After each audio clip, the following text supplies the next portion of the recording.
నమస్కారం, సిటీ న్యూస్కి స్వాగతం. నేను వి రామచంద్. స్పెషల్ ఇంటెన్సివ్ రివిజన్కు సంబంధించిన ఎన్యూమరేషన్ ఫారాలను ఈ నెల 14వ తేదీలోపు సమర్పించాలని జిల్లా కలెక్టర్ డాక్టర్ సిరి ప్రజలకు సూచించారు. ఈ మేరకు ఆస్పరి మండల కేంద్రంలో జరుగుతున్న ఓటర్ల ఎన్యూమరేషన్ ఫారాల డిజిటలైజేషన్ ప్రక్రియను ఆమె పరిశీలించారు. జిల్లాలోని ఆస్పరి మండల కేంద్రంలో జరుగుతున్న ఓటర్ల ఎన్యూమరేషన్ ఫారాల డిజిటలైజేషన్ ప్రక్రియను జిల్లా కలెక్టర్ డాక్టర్ ఏ సిరి పరిశీలించారు. ఈ సందర్భంగా జిల్లా కలెక్టర్ మాట్లాడుతూ స్పెషల్ ఇన్సెంటివ్ రివిజన్ కు సంబంధించిన ఎన్యూమరేషన్ ఫారాలు ఈ నెల 14వ తేదీలోపు సమర్పించాలని ప్రజలకు సూచించారు. ప్రతి బిఎల్ఓ రోజువారీగా ఎన్ని ఎన్యూమరేషన్ ఫారాలను డిజిటలైజేషన్ చేస్తున్నారని ఆమె ఆరా తీశారు. ప్రస్తుతం రోజుకు సుమారు 70 ఫారాలు డిజిటలైజేషన్ చేస్తున్నామని అధికారులు తెలియజేయగా ఆ సంఖ్యను కనీసం 150కి పెంచాలని ఆమె తెలిపారు. ఉదయం 7 గంటలకే క్షేత్రస్థాయిలోకి వెళ్లి ఇంటింటి సర్వే నిర్వహించాలని, మధ్యాహ్న సమయంలో సేకరించిన ఫారాలను డిజిటలైజేషన్ చేయాలని ఆదేశించారు. భారత ఎన్నికల సంఘం చేపట్టిన స్పెషల్ ఇంటెన్షియల్ రివిజన్ కార్యక్రమంలో భాగంగా జిల్లాలో ఓటర్ల ఎన్యూమరేషన్ ఫారాల సేకరణ, డిజిటలైజేషన్, మ్యాపింగ్ ప్రక్రియ వేగంగా కొనసాగుతోందని వివరించారు. జిల్లాలో ప్రతి అర్హుడైన ఓటరు తమ పేరు ఓటర్ జాబితాలో ఉండేలా అన్ని చర్యలు చేపట్టామని, ఈ ప్రక్రియపై ప్రజలు ఎలాంటి అపోహలకు గురి కావాల్సిన అవసరం లేదని తెలిపారు. ప్రస్తుతం కర్నూలు జిల్లాలో 20.86 లక్షల మంది ఓటర్లు ఉన్నారని, రాష్ట్రంలోని అన్ని జిల్లాలతో పోలిస్తే అత్యధిక ఓటర్లు కర్నూలు జిల్లాలోనే ఉన్నారని తెలిపారు. ఎస్ఐఆర్ ప్రక్రియకు ప్రజలు తమ సంపూర్ణ సహకారం అందించాలని జిల్లా కలెక్టర్ డాక్టర్ ఏ సిరి కోరారు. సిస్టమిక్ ఇంటెన్సివ్ రివిజన్లో భాగంగా ఎన్యూమరేషన్ ఫామ్స్ కలెక్ట్ చేసి డిజిటైజేషన్ చేస్తున్నాము. కర్నూలు జిల్లాలో మనకి ఏంటంటే అన్ని జిల్లాలతో పోల్చుకుంటే మనదే హైయెస్ట్, అంటే కర్నూలు జిల్లా హైయెస్ట్ నెంబర్ ఆఫ్ ఓటర్స్ ఉన్నారు, 20,86,000. సో దానికి సంబంధించి ఇప్పటి వరకు మనం ఒక 65% డిజిటైజేషన్ చేయడం జరిగింది. సో మెయిన్గా ఏంటంటే 2002లో ఎవరైతే ఓటర్లు ఉన్నారో వాళ్ళని, ఇప్పుడు వాళ్ళ ప్రోజని ఎవరైతే ఉన్నారో వాళ్ళని మ్యాపింగ్ ఫస్ట్ చేయడం జరిగింది. ఇంతకు ముందు ఎక్సర్సైజ్ దాంట్లో ఒక 60% వరకు మనకి ఏదైనా అడ్రస్ ద్వారా కానీ లేకపోతే ఇంటి పేరు ద్వారా కానీ చేయడం జరిగింది. ఆ మిగతా ఏవైతే మనకి మిగిలిపోయినాయో అది మ్యాపింగ్ చేయలేకపో వాటిని డోర్ టు డోర్ పెట్టి కూడా మ్యాపింగ్ చేయడం జరిగింది. సో మ్యాపింగ్ 85 దాటింది ఇప్పుడు పర్సంటేజ్. కాకపోతే అది అప్డేట్ అవ్వాలి కాబట్టి మాకు ఎగ్జాక్ట్ పర్సంటేజ్ తెలియదు. సైమల్టేనియస్గా ఏం చేస్తున్నామంటే ఇప్పుడు ఎన్యూమరేషన్ ఫామ్స్ అన్నీ కూడా, అంటే ఎవరైనా ఇంకా మిస్ అయిపోయిన వాళ్ళు ఉంటారు కాబట్టి అందరికీ ఎన్యూమరేషన్ ఫామ్స్ ఇచ్చి వాళ్ళ తాలూకా డీటెయిల్స్ మళ్ళీ మనం తీసుకొని అంటే ఫిల్ చేయడం కూడా చాలా వరకు ఇక్కడ కర్నూలు జిల్లాలో పబ్లిక్కి రావట్లేదు. సో మనమే ఈ బూత్ లెవెల్ ఆఫీసర్స్ ఎవరైతే ఉన్నారో బిఎల్ఓస్తో పాటు వాళ్ళకి కొంచెం అసిస్టెన్స్ చేయడానికి మనకి ఇంజనీరింగ్ అసిస్టెంట్స్, అలాగే మిగతా వాళ్ళు ఎవరైతే ఉన్నారో అంగన్వాడీ వాళ్ళు ఎవరైనా ఎన్యూమరేషన్ ఫామ్స్ కలెక్షన్కి హెల్ప్ చేయడము, ఇలాంటివి అంటే ఒక 2-3 ఒక బిఎల్ఓకి పెట్టుకుంటూ ఈ కార్యక్రమాన్ని చేపడుతున్నాం. ఇదే కాకుండా మెయిన్గా ఏంటంటే స్పెషల్ క్యాంపెయిన్స్ ప్రతి శనివారం ఆదివారం స్పెషల్ క్యాంపెయిన్స్ కూడా పెడుతున్నాము. ఈ శనివారం ఆదివారం కూడా స్పెషల్ క్యాంపెయిన్స్ పెడతాము. ఎవరికైనా డౌట్లు ఉంటే కూడా అప్పుడు వచ్చి, అంటే డోర్ టు డోర్ కొంతమంది వెళ్తారు, కొంతమంది స్పెషల్ క్యాంపెయిన్లో కూర్చుంటారు కాబట్టి అక్కడ పోలింగ్ స్టేషన్ దగ్గరికి వచ్చి వాళ్ళకి ఎవరైనా డౌట్స్ ఉంటే అవి కూడా వాళ్ళు క్లియర్ చేసుకోవచ్చు. ఎవరికి ఏ అపోహలు ఉండాల్సిన అవసరం లేదండి. ఏ ఓటు కూడా మేము తీసేయట్లేదు. చాలా వరకు కూడా మనం ఎలా మ్యాప్ చేయడానికే ప్రయత్నిస్తూ ఉన్నాము. వాట్సాప్లో కూడా మనం వాళ్ళ రిలేటివ్స్ వాళ్ళతో వాళ్ళ పక్క వాళ్ళు ఎవరిని ఉంటే వాళ్ళ ఫోన్ నెంబర్లు తీసుకొని వాళ్ళకి ఫోన్ చేసి, బాబు ఎన్యూమరేషన్ ఫామ్ ఇది, మీరు లేటెస్ట్ ఫోటోతో పాటు ఎన్యూమరేషన్ ఫామ్ ఫిల్ చేసి మీ ఐడి కార్డ్ని ఇవ్వండి, ఐడి ప్రూఫ్ని ఇవ్వండి అని కూడా చెప్తూ ఉన్నాము. ఇప్పుడు మెయిన్గా మీకు తెలిసిందే 1987 లోపల పుడితే మనకి వాళ్ళ ఒక్క ఐడి ప్రూఫ్ సరిపోదు ఓటర్ తాలూకది. అదే కానీ 1987 నుంచి 2004 లోపల మధ్యలో పుట్టే వాళ్ళు అయితే ఒక తండ్రి కానీ ఐడి ప్రూఫ్ కావాలి. 2004లో కానీ వాళ్ళు పుట్టినట్టయితే ఇద్దరు తాలూకా, అంటే ఆయనదే కాకుండా తల్లిదండ్రుల తాలూకా ఐడి ప్రూఫ్ కూడా కావాలి. లేటెస్ట్ ఫోటో కంపల్సరీగా కావాలి. కాబట్టి ఇంకా ఎవరైనా ఎన్యూమరేషన్ ఫామ్స్ కానీ సబ్మిట్ చేయకపోతే మీ ద్వారా నేను పబ్లిక్ని కోరుకుంటున్న ఎన్యూమరేషన్ ఫామ్స్ అని దయచేసి సబ్మిట్ చేయండి అని.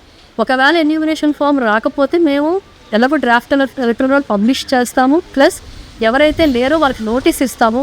నోటీస్ ఇచ్చిన తర్వాత వాళ్ళకి 15 రోజులు టైం ఇస్తాము. వాళ్ళు వచ్చి మాకు చెప్పాలి ఎందుకు, ఎక్కడ వాళ్ళు ఓటు కావాలనుకుంటున్నారు. ఒకవేళ కొంతమందికి 2 దారిలో ఓటు ఉండే అవకాశం ఉంటుంది.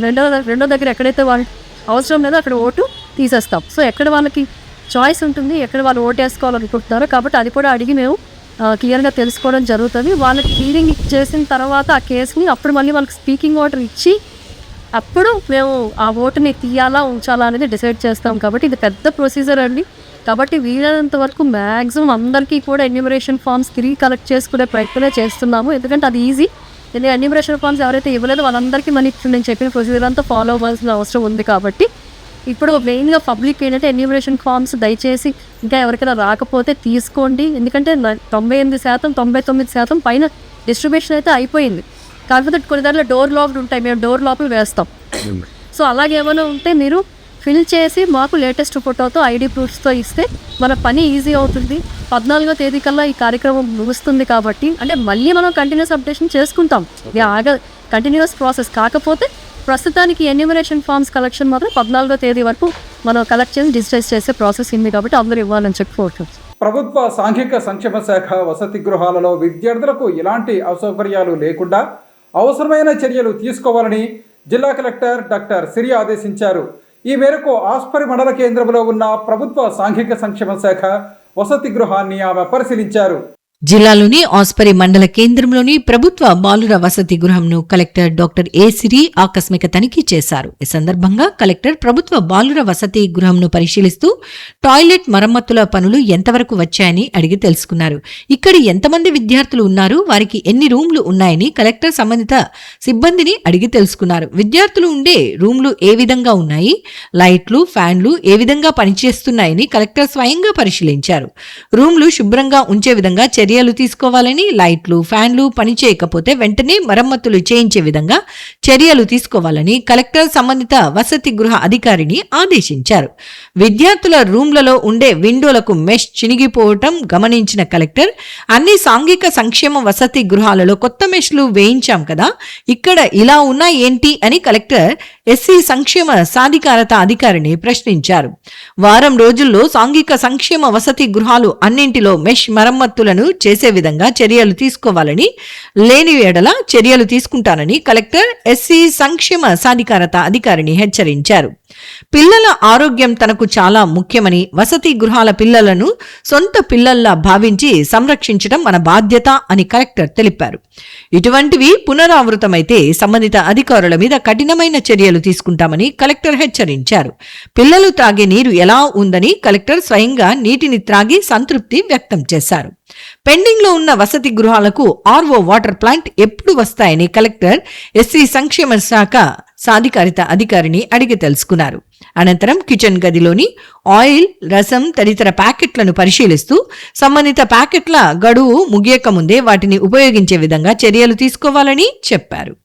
ఎమ్మిగనూరు నియోజకవర్గంలో కూడా ఆధ్వర్యంలో ఏర్పాటు చేస్తున్న ఎన్టీఆర్ టౌన్షిప్ స్మార్ట్ సిటీలో తక్కువ ధరకే ప్లాట్లను విక్రయిస్తున్నట్లు కూడా చైర్మన్ సోమిశెట్టి వెంకటేశ్వర్లు తెలిపారు. ఈ మేరకు అక్కడ జరుగుతున్న అభివృద్ధి పనులను ఆయన పరిశీలించారు. ఎమ్మిగనూరు నియోజకవర్గంలో కర్నూలు అర్బన్ డెవలప్మెంట్ అథారిటీ ఆధ్వర్యంలో ఏర్పాటు చేసిన ఎన్టీఆర్ టౌన్షిప్ స్మార్ట్ సిటీకి సంబంధించిన పనులను Kurnool urban development authority chairman Somisetti Venkateswarlu పరిశీలించారు.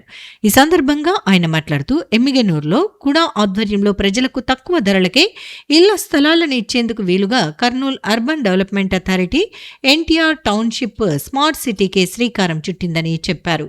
ఇందుకు సంబంధించిన భూమి అభివృద్ధి పనులను వేగంగా చేస్తున్నామని వివరించారు. త్వరలోనే స్థానిక ఎమ్మెల్యేతో సంప్రదించి నిర్మాణం పనులకు భూమి పూజ చేస్తామని తెలిపారు. ఈ ప్రాంతంలో మౌలిక సదుపాయాల కల్పనకు సంబంధించి 2 నెలల్లో పూర్తి చేయాలని సంబంధిత అధికారులను ఆదేశించారు. ప్రజలకు తక్కువ ధరకే ఇళ్ల స్థలాలను అందించాలన్న ఉద్దేశం మేరకే కూటమి ప్రభుత్వం ఈ నిర్ణయం తీసుకుందని తెలిపారు. మొత్తం 110 ఎకరాల్లో ఎన్టీఆర్ టౌన్షిప్ స్మార్ట్ సిటీ నిర్మాణం పనులను చేపడుతున్నామని, ప్రజలు ఈ అవకాశాన్ని సద్వినియోగం చేసుకోవాలని కూడా చైర్మన్ సోమిశెట్టి వెంకటేశ్వర్లు కోరారు. అనేది కూడా తరపు నుంచి ఈరోజు ఇక్కడ ప్లాట్లు వేసి అతి తక్కువ ధరలో కూడా మేము ప్రభుత్వం తరపున కూడా తరపున మరి ప్లాట్ అమ్మేదానికి సిద్ధంగా ఉన్నాము. ఎందుకంటే ఇదంతా ఆల్రెడీ ఇప్పుడు రోడ్లు ఇవన్నీ సర్వే జరుగుతూ ఉంది. ఇదంతా కూడా ఒక 1.5-2 నెలల లోపల పూర్తవుతుంది. కల్వర్స్ కానీ ఏదైనా సరే లైట్స్ కానీ అదే పూల చెట్లు అన్నీ ఏ ఒక్కటి ఇబ్బంది కాకుండా ప్రజలకు అన్ని విధాల సౌకర్యం ఉండే విధంగా ఈ యొక్క టౌన్షిప్ ఇవాళ పూర్తి చేయడం జరుగుతూ ఉంది. అతి తొందరలో ఈ వచ్చే వారం లోపల ఈ యొక్క భూమి పూజ కూడా చేయడం జరుగుతుంది. స్థానిక ఎమ్మెల్యే జయనాథ్ రెడ్డితో సంప్రదించి ఆ డేట్ తీసుకొని 16, 17 అనే డేట్ ఫిక్స్ చేసి ఈ యొక్క పనులు పూర్తిగా వేగవంతం చేయాలని చెప్పి ఇలా మేము ఖచ్చితంగా ఇలా ఇక్కడ రావడం జరిగింది. చూసాము, ఇప్పటికే సుమారుగా వర్క్ జరుగుతూ ఉంది. ప్రజలందరికీ ప్రభుత్వం, తెలుగుదేశం ప్రభుత్వం వచ్చిన తర్వాత ప్రజలకు అతి తక్కువ ధరకు ప్రభుత్వం తరఫున తక్కువ రేట్ ఇస్తే అది ఆన్లైన్లోనే అందరికీ డిప్యూటీ సిస్టమ్ అంతా ఏ ఒక్కరికి దీంట్లో పబ్లిక్ అమ్మేదానికి అధికారం లేదు. అందరూ ఆన్లైన్లో జరుగుతుంది కాబట్టి ఎక్కడ మోసం అనే దగాని జరగదు. మరి ప్రజలకు మంచి ధరతో, పూర్తి తక్కువ ధరతో ఇవ్వబడును. ఎందుకంటే ఇవాళ ఎమ్మెల్యే బనవాస్ చాలా దగ్గర. ఆల్రెడీ ఇప్పుడు పైప్ లైన్స్ అక్కడి నుంచి వాటర్ వచ్చేదాన్ని, తాగేదాన్ని నీళ్ళకి కూడా పైపులు కూడా వచ్చినాయి. ఆ పని కూడా తొందరలో ప్రారంభం అవుతుంది. ఇంత మంచి సౌకర్యం ఇస్తున్నాము కాబట్టి ఇక్కడ 110 ఎకరాలు ఇవాళ కూడా తరఫున ప్రభుత్వం ఇచ్చింది ఎన్టీఆర్ స్మార్ట్ సిటీకి. దానికోసము మరి ఇది పూర్తి చేసి మేము అన్ని విధాల ప్రజల సౌకర్యార్థం యొక్క బాగు చేసి బ్రహ్మాండంగా మళ్ళా చరిత్ర సృష్టించే విధంగా ఇక్కడంతా డెవలప్ చేసి పబ్లిక్ మేము తగినటువంటి రీతిలో వాళ్ళు ఇల్లు కట్టించడానికి ఫ్లాట్ అమ్మి వారికి మంచి సౌకర్యం ఇవ్వాలనే ఉద్దేశంతో మంచినీటి సౌకర్యం కూడా పూర్తి చేసి ఇవ్వడం జరుగుతూ ఉంది. విద్యార్థులు క్రమశిక్షణ, అంకిత భావంతో చదివి జీవితంలో ఉన్నత స్థాయికి చేరుకోవాలని జిల్లా కలెక్టర్ డాక్టర్ సిరి ఆకాంక్షించారు. ఈ మేరకు ఆస్పరి మండల కేంద్రంలో ఉన్న జిల్లా పరిషత్ ఉన్నత పాఠశాలను ఆమె పరిశీలించారు. జిల్లాలోని ఆస్పరి మండల కేంద్రంలోని జిల్లా పరిషత్ ప్రాథమిక ఉన్నత పాఠశాలను జిల్లా కలెక్టర్ డాక్టర్ ఏ సిరి ఆకస్మికంగా తనిఖీ చేశారు. ఈ సందర్భంగా పాఠశాలలోని తరగతి గదులు, మౌలిక వసతులు, పరిశుభ్రత, త్రాగునీటి సౌకర్యం, మరుగుదొడ్లు, విద్యార్థుల హాజరు, విద్యా ప్రమాణాలను క్షుణ్ణంగా పరిశీలించారు. అనంతరం 10వ తరగతి విద్యార్థులతో ఆత్మీయంగా ముఖాముఖి నిర్వహించి వారి చదువు, భవిష్యత్ లక్ష్యాలు, పాఠశాలలో అందుతున్న సౌకర్యాలపై అడిగి తెలుసుకున్నారు. ఈ సందర్భంగా జిల్లా కలెక్టర్ డాక్టర్ ఏ సిరి మాట్లాడుతూ 10వ తరగతి విద్యార్థులు అత్యుత్తమ మార్కులతో ఉత్తీర్ణత సాధించేలా ఇప్పటి నుంచే లక్ష్యంతో చదవాలని సూచించారు. విద్యార్థులు కేవలం పరీక్షల్లో విజయం సాధించడమే కాకుండా సమాజానికి ఉపయోగపడే బాధ్యతాయుత పౌరులుగా ఎదగాలని ఆకాంక్షించారు. విద్యార్థులతో మాట్లాడుతూ భవిష్యత్తులో కలెక్టర్, డాక్టర్, పోలీస్ అధికారి, ఇంజనీర్, ఉపాధ్యాయుడు వంటి ఉన్నత పదవులను లక్ష్యంగా పెట్టుకున్న వారు ఎంతమంది ఉన్నారని అడిగి వారిని ప్రోత్సహించారు. పెద్ద కలలు కనాలని, ఆ కలలను సాధించేందుకు పట్టుదలతో శ్రమించాలని సూచించారు. ఈ సందర్భంగా ముఖ్యంగా బాలికలను ఉద్దేశించి జిల్లాలో ఇంకా కొన్ని ప్రాంతాల్లో బాల్య వివాహాలు జరుగుతున్నాయని పేర్కొన్నారు. 18 సంవత్సరాల లోపు బాలికలకు వివాహం చేయటం చట్టరీత్యా నేరమని, అలాంటి ఘటనలు ఎక్కడైనా తెలిసినా వెంటనే తమ ఉపాధ్యాయులకు లేదా సంబంధిత అధికారులకు సమాచారం ఇవ్వాలని సూచించారు. తమ కుటుంబ సభ్యులు, తల్లిదండ్రులు, బంధువులకు కూడా బాల్య వివాహాల వల్ల కలిగే నష్టాలు, చట్టపరమైన పరిణామాలపై అవగాహన కల్పించాలని విద్యార్థులకు సూచించారు. ప్రతి ఇంట్లో ఆడపిల్లల చదువుకు ప్రాధాన్యం ఇవ్వాలని, అక్క చెల్లెళ్లను తప్పనిసరిగా చదివించాలని తల్లిదండ్రులకు తెలియజేయాలని కోరారు. హాస్టల్లో ఉంటున్న విద్యార్థులను ప్రత్యేకంగా ప్రశ్నించిన కలెక్టర్ అక్కడి సౌకర్యాల గురించి అడిగి తెలుసుకున్నారు. త్రాగునీటి సరఫరా, మరుగుదొడ్ల పరిస్థితి, పరిశుభ్రత, ఇతర మౌలిక వసతులపై విద్యార్థుల అభిప్రాయాలను తెలుసుకున్నారు. హాస్టల్లో ఎటువంటి ఇబ్బందులు లేవని, అవసరమైన సౌకర్యాలు అందుబాటులో ఉన్నాయని విద్యార్థులు కలెక్టర్కు వివరించారు. కుటుంబ విలువల గురించి ప్రస్తావిస్తూ ప్రస్తుతం ఆస్తి వివాదాల కారణంగా అన్నదమ్ముల మధ్య విభేదాలు జరుగుతున్నాయని పేర్కొన్నారు. కుటుంబ బంధాలను కాపాడుకోవటం ప్రతి ఒక్కరి బాధ్యత అని, అవసరమైతే ఒకరికొకరు త్యాగం చేయటం నేర్చుకోవాలని, ప్రేమాభిమానాలతో కలిసిమెలిసి జీవించాలని విద్యార్థులకు హితవు పలికారు. పాఠశాలల్లో అమలవుతున్న ప్రభుత్వ సంక్షేమ కార్యక్రమాలపై తల్లిదండ్రుల అభిప్రాయాలను తెలుసుకునేందుకు నిర్వహిస్తున్న IVRS కాల్స్ విద్యార్థులకు వివరించారు. పర్యావరణ పరిరక్షణ ప్రతి ఒక్కరి బాధ్యత అని పేర్కొంటూ ప్రతి విద్యార్థి కనీసం ఒక్క మొక్కను నాటి దాని సంరక్షణ బాధ్యతను కూడా స్వయంగా తీసుకోవాలని సూచించారు. మొక్కలు నాటడం మాత్రమే కాకుండా వాటిని పెంచడం కూడా సమానంగా ముఖ్యమని చెప్పారు. మొబైల్ ఫోన్ల వినియోగంపై కూడా విద్యార్థులకు సూచనలు చేశారు. మొబైల్ను విద్యాభ్యాసం, జ్ఞానార్జన, సాంకేతిక పరిజ్ఞానం పెంపొందించుకోవటానికి మాత్రమే ఉపయోగించాలని, అనవసరమైన విషయాలకు దూరంగా ఉండాలని సూచించారు. సుగాలి ప్రీతి కేసును ప్రపంచానికి తెలియచేసి ప్రభుత్వం నుంచి రావాల్సిన సహాయ సహకారాలు అందించేందుకు దోహదం చేసిన ఉప ముఖ్యమంత్రి పవన్ కళ్యాణ్పై సుగాలి ప్రీతి తల్లి పార్వతి కేసు పెట్టడాన్ని జనసేన కర్నూలు అసెంబ్లీ ఇన్ఛార్జి అర్షద్ తీవ్రంగా ఖండించారు. ఈ మేరకు నగరంలో జరిగిన విలేకరుల సమావేశంలో ఆయన మాట్లాడారు. నగరంలో జరిగిన విలేకరుల సమావేశంలో జనసేన పార్టీ కర్నూలు అసెంబ్లీ నియోజకవర్గం ఇన్ఛార్జ్ అర్షద్ మాట్లాడుతూ సుగాలి ప్రీతి తల్లి సుగాలి పార్వతి రాష్ట్ర ఉప ముఖ్యమంత్రి జనసేన అధినేత పవన్ కళ్యాణ్ పై కేసు పెట్టడాన్ని తీవ్రంగా ఖండించారు. ఎవరికీ తెలియని సుగాలి ప్రీతి కేసును జనసేన అధినేత పవన్ కళ్యాణ్ ప్రపంచానికి తెలియజేశారని, దీనిని విస్మరించి చివరకు ఆయనపైనే కేసు పెట్టడం ఏమిటి అని ప్రశ్నించారు. సుగాలి ప్రీతి కేసు విషయంలో పవన్ కళ్యాణ్ చొరవ చూపటం వల్లే వారికి ప్రభుత్వం నుంచి రావాల్సిన అన్ని రకాల సహాయ సహకారాలు అందజేశారని తెలిపారు.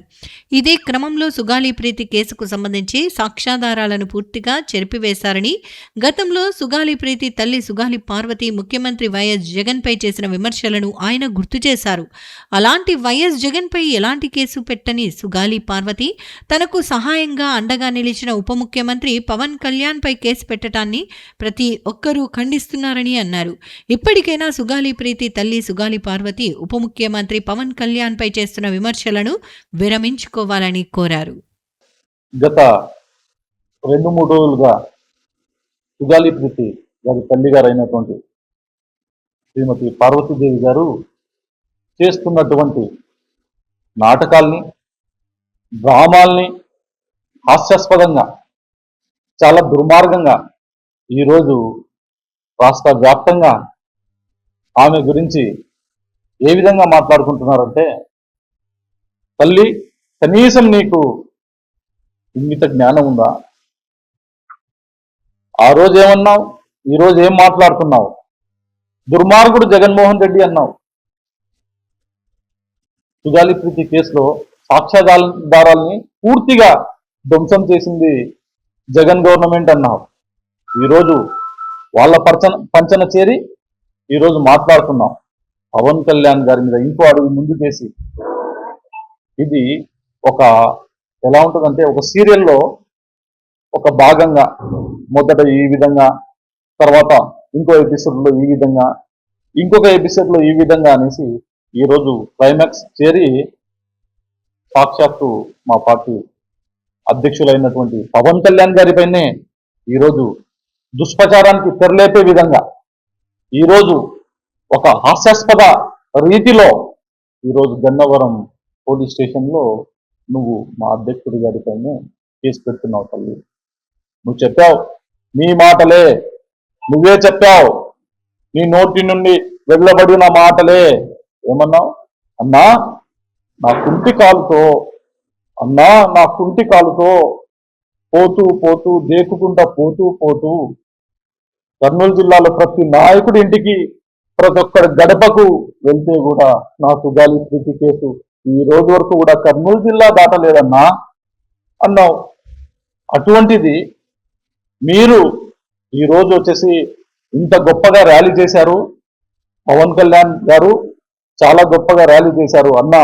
నువ్వే ఈ రోజు వచ్చేసి ఇంత లక్షలాది మంది గుండెల్లో సుగాలి ప్రీతి ఉంది, సుగాలి ప్రీతికే సజీవంగా ఉంది అంటే దానికి ముఖ్య కారణం నువ్వే అన్నా అని కూడా నీ నోటి నుండి వచ్చిన మాటలే. ఈరోజు హాస్యాస్పదంగా సుగాలి ప్రీతి కేసుని వాడుకున్నామా? సుగాలి ప్రీతి కేసుని వచ్చేసి రాష్ట్ర వ్యాప్తంగా కాకుండా దేశవ్యాప్తంగా పరిచయం చేసింది మేము. సుగాలి ప్రీతి ఆ తల్లికి న్యాయం జరగాలనేసి పోరాడింది మేము. అటువంటిది నువ్వు ఈరోజు చేసినటువంటి ఎంత దుర్మార్గమైన చర్య, నమ్మక ద్రోహమా? నీకేమి నమ్మించి ఏం నమ్మక ద్రోహం చేశామమ్మా? వంచామా? ఈరోజు వచ్చేసి అసత్యాలు మాట్లాడుతున్నామా? కనీసం నీకు ఇంగిత జ్ఞానం లేకపోవచ్చు, కనీసం కానీ వేరే వాళ్ళు పక్కనున్న వాళ్ళకు కూడా ఇంగిత జ్ఞానం లేదమ్మా. రోజు ఒక మాట మాట్లాడతావమ్మా, అదేదో అపరిచితుల సినిమాల్లాగా, లేకపోతే చంద్రముఖి సినిమాల్లాగా రోజు ఒక వేషమా? చాలా హాస్యాస్పదంగా ఉంది. చాలా సొసైటీలో ఇంకా నీతి నిజాయితీ ఉన్నాయంటే పవన్ కళ్యాణ్ గారు లాంటి వాళ్ళు రాజకీయాలు చేస్తున్నారు కాబట్టే అవి మిగిలి ఉన్నాయి. అటువంటి వ్యక్తిని పట్టుకొని అసత్య ఆరోపణలు అంటాం. ఈ రోజు వచ్చేసి చీటింగ్ కేసు పెడతా, నమ్మక ద్రోహం కేసు పెడతా అంటే సుగాలి ప్రీతి కేసు పరిచయం చేసింది రాష్ట్రానికి, దేశానికి ఆయన పరిచయం చేస్తే, ఆయన సుగాలి ప్రీతి కేసు నుండి లబ్ధి పొంది ఆయన ముఖ్యమంత్రి ఉప ముఖ్యమంత్రి అయినారనేసి చెప్తాం. ఎంత హాస్యాస్పదమైన మాటలు. అంటే పవన్ కళ్యాణ్ గారు సుగాలి ప్రీతి కేసు లేనప్పుడు పవన్ కళ్యాణ్ గారు ఎవరికి తెలియదా? ఈరోజు సుగాలి ప్రీతి గారి తల్లి అయిన పార్వతి గారి గురించి మనం మాట్లాడుతున్నాము. ఆవిడ గురించి 2 తెలుగు రాష్ట్రాల ప్రజలు చీకొడుతున్నారు. ఖచ్చితంగా కన్న కూతురి కేసే ఆమె ఇంత రాజకీయం చేస్తుంది అని అంటే నిజంగా ఆ అమ్మాయి ప్రీతి బతికుంటే ఈ రోజు నిజంగా చనిపోయేది. అంత దుర్మార్గంగా ఆమె కన్న కూతురు గురించి అందరూ జనాలు సానుభూతిగా ఉన్నారు, కానీ ఆమెనే వాళ్ళ కూతురు గురించి రచ్చ చేసుకుంటుంది. ఖచ్చితంగా ఈ విషయంలో ఆమె తెలుసుకోవాలి. అరే నా కూతురు గురించి నేనే ఇలా మాట్లాడుకుంటే ఎలా రాజకీయం చేస్తున్నా నేను అనేది ఆమె ఖచ్చితంగా తెలుసుకోవాలి. ఈ విషయంలో కర్నూలు నుండి అర్షద్ గారు ఎంత ఇబ్బంది పడ్డారు, ఎన్ని కేసులు పెట్టించుకున్నారు, ఎన్ని నిద్రలేని రాత్రులు గడిపినారు, అన్ని తెలుసు ఆవిడకి. ప్రతి ఒక్కటి ఎక్కడ వాళ్ళకి చిన్న విషయం జరిగినా టక్కునని ఫోన్ చేసేది. మాకు ఎన్ని పనులున్నా అన్ని వదిలిపెట్టుకొని వాళ్ళ ఇంటి ముందర ఆమె ఎక్కడికి పిలిస్తే అక్కడికి, ఎక్కడికంటే ఢిల్లీ, హైదరాబాద్, విజయవాడ, కర్నూలు, ప్రతి ఆఫీసు. ఈ సుగాలి ప్రీతి కేసు జరిగినప్పటి నుండి ఇప్పటి వరకు కూడా ఆమెను ఏ రోజు మేము కాదనలేదు. ఆమె చేసిన ప్రతి కాల్ కి రెస్పాండ్ అయినారు. ఇక్కడ హర్షదన్న గారు అలానే పోరాడినారు, పైనుండి పవన్ కళ్యాణ్ గారు కూడా అలానే పోరాడినారు. కానీ ఆవిడ ఒక నీచుడైన ఒక దుర్మార్గుడైన రావణ్ అనే ఒక వ్యక్తి గురించి ఆమె ఈ రోజు బయటకు వచ్చి మాట్లాడడం అనేది ఆడవాళ్ళుగా మేము మహిళలుగా చాలా సిగ్గుపడుతున్నాం. అరే నీ కూతురికి ఏం జరిగిందో ఎంతో మంది అమ్మాయిల జీవితాలతో వాడు ఆడుకుంటున్నాడు, వాడికి ఎలా నువ్వు సపోర్ట్ చేస్తావు? కొంచెం అసలు నీకు బుద్ధి అనేది ఉందా లేదా అనేది ఒక్కోసారి మాకే అర్థం కావట్లేదు.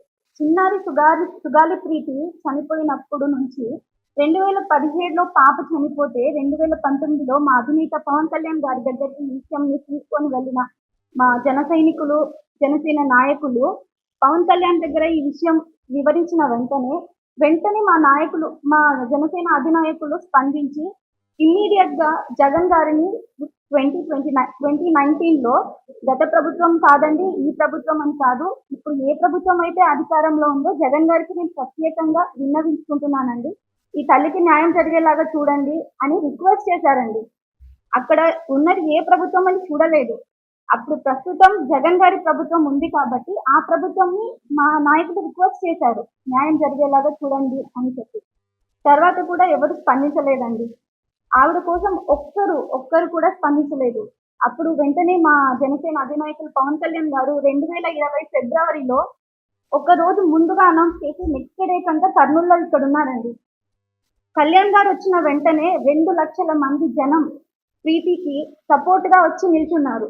అప్పుడు ఆవిడ నోటి నుంచే స్వయాన అమ్మ ప్రీతి తల్లి గారైన పార్వతి గారు స్వయంగా మీ నోటి నుంచే మీరే చెప్పారు, అన్న నా కోసం ఒక్కరు రాలేదన్న, ఈ రోజు మీరు రాగానే మీరు నిలబడినందుకే 2 లక్షల మంది గుండెల్లో నా ప్రీతి వాళ్ళ నిలబడిందన్న, వాళ్ళంతా నాకు సపోర్ట్ గా వచ్చారు అని అన్నారు.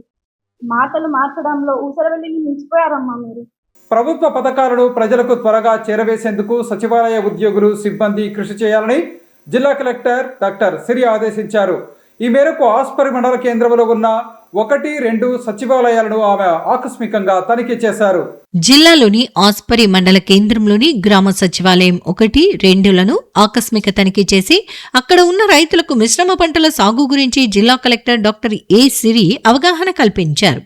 ఈ సందర్భంగా కలెక్టర్ వ్యవసాయ శాఖ సిబ్బందితో మాట్లాడుతూ రైతులు ఒకే పంట సాగు చేయకుండా మిశ్రమ పంటలు సాగు చేసే విధంగా అవగాహన కల్పించాలని చెప్పారు. ఆర్ఎస్కే సిబ్బందితో మాట్లాడుతూ గ్రామ సచివాలయం పరిధిలో ఎంత మేర భూమి ఉంది, అందులో ఒకే పంట సాగు ఎన్ని ఎకరాల్లో జరిగింది, మిశ్రమ పంటల సాగు ఎన్ని ఎకరాల్లో జరిగిందనే వివరాలను అడిగి తెలుసుకున్నారు. వాతావరణ పరిస్థితులకు అనుగుణంగా మిశ్రమ పంటల సాగుపై రైతులకు విస్తృత అవగాహన కల్పించాలని కలెక్టర్ వ్యవసాయ శాఖ అధికారులను ఆదేశించారు.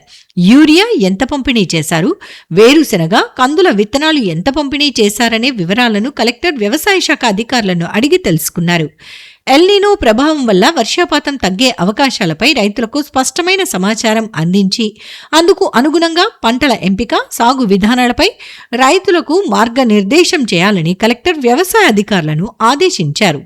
అనంతరం కలెక్టర్ అక్కడే ఉన్న రైతులతో మాట్లాడుతూ సచివాలయం సిబ్బంది అందుబాటులో ఉండి సేవలు అందిస్తున్నారా, ఏమైనా ఇబ్బందులు పెడుతున్నారా అని రైతులను అడిగి తెలుసుకున్నారు. మిశ్రమ పంటల సాగు గురించి వ్యవసాయ శాఖ సిబ్బందికి మీకు అవగాహన కల్పిస్తున్నారా, లేదా అని అడిగి తెలుసుకున్నారు. రైతులు ఒకే పంటను సాగు చేయకుండా మిశ్రమ పంటల సాగుకు ప్రాధాన్యత ఇవ్వాలని కలెక్టర్ రైతులకు సూచించారు. ఒకే పంట సాగు చేస్తే ప్రకృతి వైపరీత్యాలు లేదా వర్షాభావం కారణంగా నష్టం సంభవించే ప్రమాదం ఎక్కువగా ఉంటుందని, మిశ్రమ పంటల సాగు ద్వారా ఒక పంట నష్టపోయినా మరో పంట ద్వారా రైతులకు ఆదాయం లభించి కుటుంబ ఖర్చులకు ఆసరాగా ఉంటుందని కలెక్టర్ రైతులకు అవగాహన కల్పించారు. సచివాలయం 2లో అంగవైకల్యంతో బాధపడుతున్న పిల్లవాడికి పెన్షన్ ప్రతిపాదనలు పెట్టించే విధంగా చర్యలు తీసుకోవాలని కలెక్టర్ సచివాలయం సిబ్బందిని ఆదేశించారు. డిజిటల్ అసిస్టెంట్లు అందిస్తున్న సేవల గురించి కలెక్టర్ అడిగి తెలుసుకున్నారు. సదరం సర్టిఫికేట్ కొరకు సచివాలయంలో స్లాట్ బుక్ చేసుకుని ఆసుపత్రిలో పరీక్షలకు హాజరై సదరం సర్టిఫికేట్ పొందాలని కలెక్టర్ సచివాలయంలో ఉన్న ప్రజలకు తెలిపారు. బాల్య వివాహాలు చేయకుండా ఆడపిల్లలను బాగా చదివించాలని అన్నారు. బాల్య వివాహాల వల్ల కలిగే నష్టాల గురించి కలెక్టర్ ప్రజలకు అవగాహన కల్పించారు. అక్షరాంధ్ర కార్యక్రమంలో భాగంగా రాత్రిపూట బడిలో చేరి చదువుకుని అక్షరాస్యులుగా మారాలని కలెక్టర్ ప్రజలకు సూచించారు. తమ ప్రాంతంలో జింకలు అధిక సంఖ్యలో సంచరిస్తుండటంతో కంది, జొన్న తదితర పంటలు తీవ్రంగా దెబ్బతింటున్నాయని, నీటి సమస్య ఉందని రైతులు కలెక్టర్ దృష్టికి తీసుకుని రాగా సంబంధిత సమస్యలను పరిష్కరించే విధంగా చర్యలు తీసుకుంటామని అన్నారు. బీన్యూ మొబైల్ షోరూంలో అన్ని రకాల మొబైళ్లు వినియోగదారులకు అందుబాటులో ఉన్నాయని ప్రముఖ సినీ నటి దివి తెలిపారు. ఈ మేరకు నగరంలోని బీన్యూ షోరూంలో జరిగిన కార్యక్రమంలో ఓప్పో రెనో 16 మొబైల్ను ఆమె మార్కెట్లోకి విడుదల చేశారు. నగరంలోని ప్రముఖ మొబైల్ విక్రయం సంస్థ బీ న్యూ షోరూం వద్ద జరిగిన కార్యక్రమంలో ఒప్పో రెనో 16 మోడల్ మొబైల్ ఫోన్ను ప్రముఖ సినీ నటి దివి ముఖ్య అతిథిగా హాజరై మార్కెట్లోకి విడుదల చేశారు. కార్యక్రమంలో ప్రతినిధులు పాల్గొన్నారు. సినీ నటి దివి నగరానికి వచ్చిన విషయం తెలుసుకుని ప్రజలు అధిక సంఖ్యలో తరలివచ్చి సందడి చేశారు. ఈ సందర్భంగా సినీ నటి దివి మాట్లాడుతూ తాను కర్నూలు నగరానికి వచ్చినందుకు ఎంతో సంతోషంగా ఉందని తెలిపారు. బీ న్యూ మొబైల్ షోరూంలో అన్ని రకాల మొబైళ్లు అందుబాటు ధరల్లో ఉన్నాయని తెలిపారు. ప్రస్తుతం మార్కెట్లోకి విడుదలైన ఒప్పో రెనో 16 మొబైల్ అధునాతన ఫీచర్లతో వినియోగదారులను ఎంతో ఆకట్టుకుంటోందని తెలిపారు. ఈ mobile 8GB plus 256GB variant ధర 61,999, అలాగే 12GB ప్లస్ 256GB వేరియంట్ ధర 67,999 రూపాయలు ఉందని, ప్రజలు ఈ అవకాశాన్ని సద్వినియోగం చేసుకోవాలని చెప్పారు. కర్నూలుకి వచ్చినందుకు చాలా సంతోషంగా ఉంది. ఇవాళ Oppo Reno 16 5G series launch చేయడానికి కర్నూలుకి B new mobiles and Electronics స్టోర్కి వచ్చేసాము. ఈ స్టోర్లో మొబైల్స్ అన్ని రకాల మొబైల్స్ అయితే ఉన్నాయి. గ్యాడ్జెట్స్ సూపర్గా ఉన్నాయి. ఎస్పెషల్లీ మనమైతే వచ్చింది ఓపో ఫోన్ రిలీజ్ చేయడానికి, లాంచ్ చేయడానికి. అండ్ ఇవాళ కొనుక్కున్న వాళ్ళకి స్పెషల్ ఆఫర్స్ ఉంటాయి. వీళ్ళు చాలా స్పెషల్ ఆఫర్స్ ఇస్తున్నారు. అప్ టు 50% డిస్కౌంట్ ఇస్తున్నారు. And B new mobiles and electronics వాళ్ళు 12 ఏళ్ల నుంచి వాళ్ళకి ట్రస్ట్ వర్ది అండ్ 160+ స్టోర్స్ ఉన్నాయి. అండ్ 80 lakh హ్యాపీ సబ్స్క్రైబర్స్ ఉన్నారు, హ్యాపీ క్లయింట్స్ ఉన్నారు తెలంగాణ నుంచి. సో వీళ్ళందరి కోసం ఇవాళ B new mobiles and electronics వాళ్ళు ఓపో రెనో 16 లాంచ్ చేశారు. అది మీ అందరూ ముందుగా చూడడానికి మీకోసమే ఇక్కడ లాంచ్ చేశారు. అండ్ దీన్ని లాంచ్ చేయడానికి అనిపించినందుకు చాలా చాలా హ్యాపీగా ఉంది. థ్యాంక్ యూ అండి. రెనో 16 5G సిరీస్ అండి, చాలా బాగుంది. 3D ఎఫెక్ట్ కూడా ఉంది. నార్మల్గా ఫోన్లో జస్ట్ వైట్ స్క్రీన్ లా కాకుండా దీనికి 3D ఎఫెక్ట్ ఉంది. అండ్ కెమెరా, ఇందాకే నేను ఫోటో దిగాను, కెమెరా వీడియో క్వాలిటీ ఎక్సలెంట్గా ఉంది, సూపర్గా ఉంది. ఈ జనరలీ ఓపో కెమెరా క్వాలిటీకి చాలా బాగుంటుంది. దాంట్లో ఎస్పెషలీ దిస్ సిరీస్కి సెల్ఫీ మోడ్ కానీ బయట కెమెరా కానీ రెండు బాగున్నాయి. అండ్ దీనికి స్పెషల్ ఫీచర్ వచ్చేసి బబుల్ వచ్చింది. ఈ బబుల్ మనం వెనకాల పెట్టి అన్లాక్ చేస్తే ఫోన్ ముందు అన్లాక్ అవుతుంది. బ్యూటిఫుల్ ఫీచర్, నాకైతే చాలా నచ్చింది.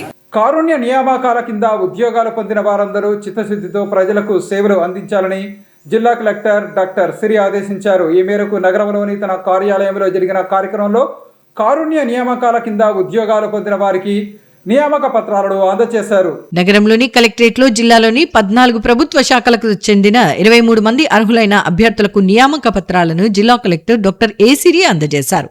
సందర్భంగా జిల్లా కలెక్టర్ డాక్టర్ ఏ సిరి మాట్లాడుతూ గత ఏడాది సెప్టెంబర్లో కర్నూలు జిల్లాలో బాధ్యతలు స్వీకరించినప్పటి నుంచి ఇప్పటి వరకు కారుణ్య నియామకాల కింద 100 మంది అర్హులైన వారసులకు ప్రభుత్వ ఉద్యోగాలు కల్పించినట్లు తెలిపారు. ఇందులో ఆఫీస్ సబార్డినేట్లు, జూనియర్ అసిస్టెంట్లు తదితర పోస్టులకు నియామకాలు చేపట్టినట్లు పేర్కొన్నారు.